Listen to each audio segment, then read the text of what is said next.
அதிக சத்தம் எழுப்பும் மோட்டார் சைக்கிள்களுக்கு தடை அபராதம் விதிக்க உத்தரவு பிறப்பிக்கப்பட்டுள்ளது.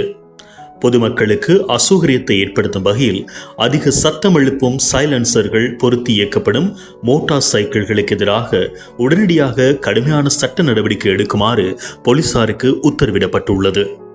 இதற்கு முன்னர் இவ்வாறான குற்றங்களுக்கு அபராத தாள்கள் அதாவது ஃபைன் சீட்ஸ் வழங்கப்பட்ட போதிலும் மோட்டார் சைக்கிள் ஓட்டுநர்கள் அதனை பொருட்படுத்தாமல் தொடர்ந்து தவறிழைப்பதால் இந்த புதிய அதிரடி நடவடிக்கை எடுக்கப்பட்டுள்ளதாக போக்குவரத்து கட்டுப்பாட்டு மற்றும் வீதி பாதுகாப்பு பிரிவுக்கு பொறுப்பான பிரதி போலீஸ் மா அதிபர் WPJ சேனாத்திர தெரிவித்துள்ளார். இதன்படி அதிக சத்தம் எழுப்பும் மோட்டார் சைக்கிள்கள் உடனடியாக போலீஸ் பொறுப்பில் எடுக்கப்பட்டு மோட்டார் வாகன பரிசோதகரின் அதாவது RMV இன்ஸ்பெக்டரின் அறிக்கை பெறப்பட்டு நீதிமன்றத்தில் தடை உத்தரவு பெறப்படும். இதற்கான அபராத தொகை 50,000 ரூபாய் முதல் 1,00,000 ரூபாய் வரை பெருமளவில் உயர்த்தப்பட்டு சட்டத்தை கடுமையாக நடைமுறைப்படுத்த வீதி போக்குவரத்து போலீசாருக்கு அறிவுறுத்தப்பட்டுள்ளது. குரல் மேக்ஸ் செய்திகளுக்காக உங்கள் லங்கேஷ்.